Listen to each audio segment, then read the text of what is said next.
Having a look at the motivation for software testing, now we consider sources of the problem. What are the problems and what are their origins? Software के fault contribute कहाँ कहाँ से होते हैं? पहली example या पहले point, software does not do something that specification says it should do.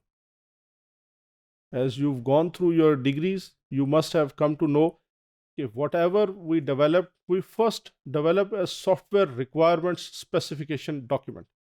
The specification document says software should do X, Y, Z, but the developers have failed to program it the way it was written. Second, software does something specification says it should not do. Third, software does something that specification does not mention at all. For example, आपने एक software में आपने चाहा कि ये अगर 300, let's say we take example of air booking, जहाज़ की लिमिट है 300, तो ये 300 से ज़्यादा बुकिंग्स उस जहाज़ के लिए ना करे, जबकि आपका जो बुकिंग सिस्टम है वो 301, 302, 305, 315, 300 रुक ही नहीं रहा. So this was the example. Software, the SRS is saying software should not do, and it is doing. Then there is no mention. These are the gray areas. Sometimes SRS itself incomplete है, उसके अंदर कुछ ऐसी grey areas रह गए हैं जो उसमें मेंशन नहीं है, लेकिन डेवलपर ही वाज क्लियर, सो उसने पहले भी इस तरह के काम किए हुए थे, उसने बना के रख दिया, which is again it's a source of contribution towards faults. Software does not do something product specification does not mention, but it should. देखिए, आपने अपनी ईमेल में कहीं ना कहीं लॉगिन जरूर किया होगा. अब देर इज नो मेंशन कि password should be hidden, but आपके चूंकि ये मेंशन नहीं था, आपके डेवलपर साहब ने इसे हाइड नहीं किया. It's an issue. It's an issue. It's a problem. Software is difficult to understand, hard to use, slow in its operations.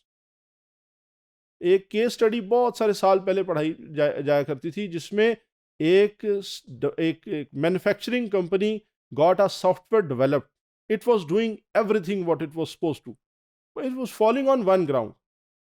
It was handling transactions of 1 day in 2 days. यानी अगर आपने 1 साल इस MIS को, management information system को use किया, तो 1 साल के बाद आपके पास 1 साल का बैकलॉग होगा. Will you purchase that software? Again, failures result due to lack of logic, inadequate testing of software under test. ये सॉफ्टवेयर अंडर टेस्ट एक पहली टर्म है जो मैं आपके साथ इंट्रोड्यूस करवा रहा हूं. Whenever we have a software और system under test, we have to clearly identify कि मैंने किस सिस्टम को मैं टेस्ट करने जा रहा हूं, उसकी क्या बाउंड्रीज हैं, मैं क्या क्या टेस्ट करूंगा, मैं क्या क्या टेस्ट नहीं करूंगा. So the first terminology that I am introducing here is software और system under test, that is SUT, unanticipated use of application.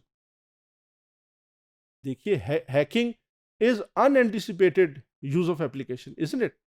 So we have to take this is source of problem as well. I have to safeguard my application against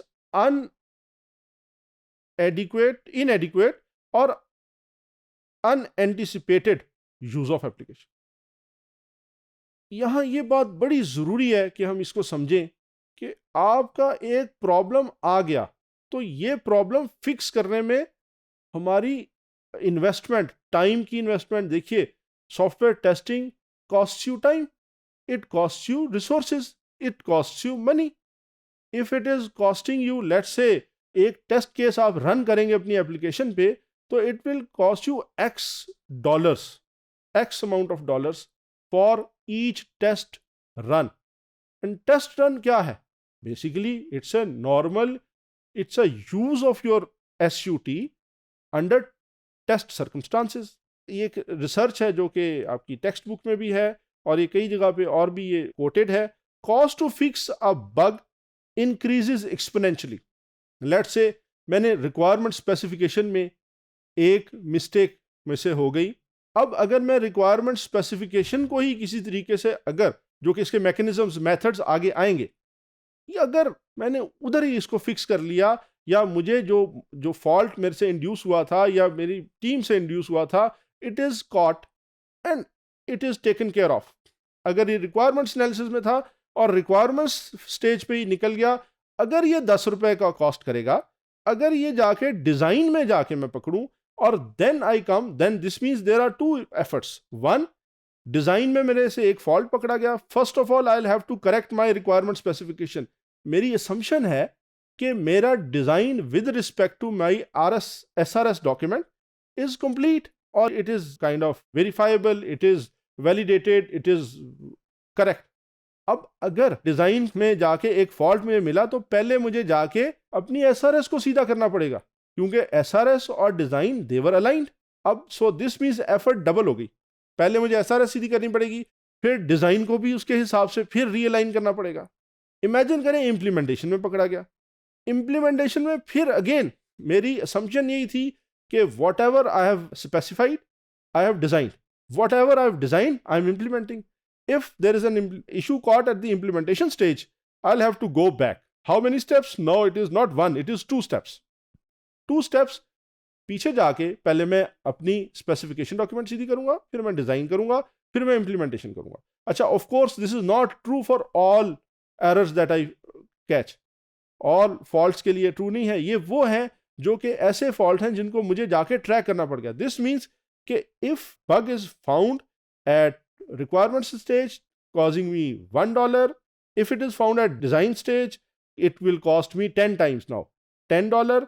If it is found at the code stage, 10 times nahi, 100 times $100. And if it is found in the released software or at the final testing, acceptance testing, alpha testing stage, beta testing stage, it will cost me $1,000.